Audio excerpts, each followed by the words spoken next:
Pediatricians, our real goal is to prevent use and prevent health concerns and the detrimental health outcomes that we're seeing with teenagers vaping. The use of nicotine has really been linked to many devastating health issues. Many children can have their lives completely destroyed by nicotine addiction. On the left is someone that you may have seen before, Terry Hall. She started smoking at the age of 13, was diagnosed with the first of 10 types of cancer at the age of 40. She smoked about 1 to 2 packs of cigarette per day, so equivalent to 1 Juul pod per day, and that started in her late teens. As Brian mentioned, a lot of cigarette users start as teenagers. She died of inoperable cancer at the age of 56. On your right there are 4 other survivors of nicotine and tobacco use. They had disfigurement from cancer, heart disease, and lung diseases that they could never recover from. So, this is what we know about the dangers of traditional cigarettes. Traditional cigarettes have over 6,000 chemicals in the cigarette smoke, including hydrogen cyanide, carbon monoxide, arsenic, lead, ammonium, cadmium, all which are heavy metals. The inhalation of these compounds can result in cancer, coronary heart disease, strokes, COPD. In children, there's a higher incidence in children who are exposed to cigarette smoke of SIDS. They have a higher incidence of ear infections, asthma, respiratory illnesses, and there is even delayed cognitive development. We can also see an increase in absenteeism also in children and young adults who are using nicotine-containing products. Nicotine is known to be addictive. It's and thought to be non-carcinogenic, but there is more and more studies suggesting that it may have an effect and may be a carcinogen. It increases the heart rate and increases the blood pressure through adrenaline release. It's very highly addictive through its release of dopamine. So, e-cigarette companies have already suggested that e-juice is just simple, has 4 things in it again: nicotine, polypropylene glycol, glycerin, and flavorings. What they don't talk about is how many new chemicals are created when aerosolization and heating of these compounds happens. It's just the vaporization of these compounds when these 4 ingredients hit that hot metal coil releases hundreds of new compounds, all of which could be potentially toxic and injurious. A recent study just came out of animals that were exposed to the equivalent of 1 Juul pod per day. In those animals, within a year, they developed lung cancer and bladder cancer, suggesting that the effects of this may be more injurious and may have a quicker onset than even exposure to cigarette smoke. So the aerosols that are made were first analyzed in about 2015. Carcinogens were found in these vaping products that were less than cigarette smoke, but still had presence of formaldehyde, acetaldehyde, toluenes, and nitrosamines, all of which are been linked to cancer. In addition, there's the release of heavy metals that are delivered directly into the airways and by aerosolization delivered deep within the airways. There's also the creation of volatile organic compounds, all of which can cause injury to the lung. In addition, the smoke itself has particulate matter that has been shown to be injurious to the lungs. So animal studies have been shown increased airway reactivity or asthma with exposure to vaping. There's also an increase in, again, the lung adenocarcinoma and bladder cancer with e-cigarette exposure. At this time, though, we have no long-term data in humans about e-cigarette use. So this is a quote from the previous Surgeon General who said, "Compared with older adults, the brain of youth and young adults is more vulnerable to the negative consequences of nicotine exposure. The effects include addiction, priming for use of other addictive substances, reduced impulse control, deficits in attention and cognition, and mood disorders." What's interesting is when we look back in the 1980s, this is from a report from Philip Morris, the tobacco company. They said, quote, "Today's teenager is tomorrow's potential regular customer. An overwhelming majority of smokers first began to smoke while still in their teens, and the smoking patterns of teenagers are particularly important to Philip Morris." So these are really, this industry has been targeting teens for a while. So, as teens have been targeted with e-cigarettes, unfortunately there's been a lot of misinformation that's been delivered to them. there's been a huge campaign in the e-cigarette advertisement that e-cigarettes are safe. There's some data that e-cigarettes appear to be less harmful than traditional cigarettes, but jumping to say they're safe is a complete mischaracterization of the truth. We know these devices are not safe.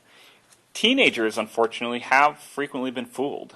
There was a survey done by the National Institutes of Health, just sort of surveying kids, what's in your e-cigarette? And the vast, vast majority said just flavoring. A little over 10% realized there was nicotine in them. No one's talking about, carcinogens, heavy metals, things that we know cause some serious long-term health effects. And now I want to come to a little bit of some survey data about how teens are using these devices. I first want to highlight cigarettes here in the red box. You can see, you all who are watching have been part of this. There has been an incredible educational campaign across the United States for decades. Everyone now knows cigarettes are bad. And we've done a really good job of making cigarettes more difficult to use. We've banned them in public spaces, restaurants, the workplace. We've increased taxes, made them harder to obtain. We've removed flavors from cigarettes as of 2010.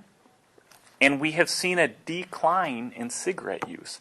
This is really looking from 2011 onward, and this goes through 2017. You can see there's a nice downward trend in cigarettes. So there has been great progress in reducing cigarettes.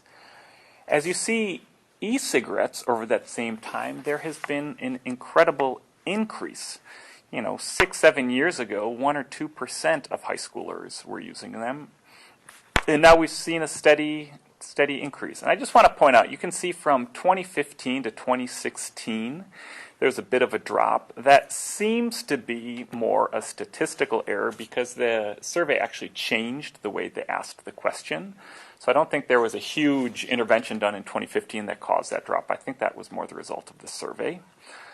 The question has been asked the same way for the last several years. And you can see last year in 2018, there was a huge jump. That black line marked a 78% increase in e-cigarette use in high schoolers.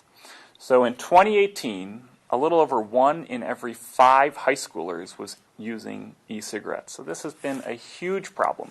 When the FDA saw this report a little over a year ago, they announced that e-cigarette use in adolescents was now an epidemic and have been fighting to catch up to this increased trend ever since. Unfortunately, as we mentioned, e-cigarette use in 2019 is now up to 27.5% in high schoolers. So over 1 in 4 high schoolers has used an e-cigarette in the last 30 days. And you can see this is a dramatic rise just in the span of 2 years from 2017 to 2019. So this is what I think has all of our attention. We know you're seeing this rise in schools as well. And to sort of make matters worse, I'd also say the rates are probably higher. This is self-report by teenagers on surveys. So if we actually went around and tested teenagers, you may be able to see an even higher rate than the 27.5%. If we look at e-cigarette use in Wisconsin, it is very much paralleled the national average. This is results from 2018. Wisconsin surveys every 2 years. So the most recent results we have on Wisconsin high school use is 2018. And you can see the national average was 20.8 in 2018, and our average is 20.1. You can see that has been a huge upswing in the past 4 years. We know flavors have a huge appeal to kids. So smoking a traditional cigarette, you get a little bit of that unfortunate flavor. It's not as enjoyable of an experience. You load this thing with cherry or mint or some candy flavor, it's going to be a lot more enjoyable for the user. So we know that flavors have a huge impact on encouraging kids to use these devices. The majority of kids talk about how easy it is to get tobacco products, and a lot of these kids are using them at a young age. We're seeing younger and younger use of these devices. We know kids in middle school are vaping.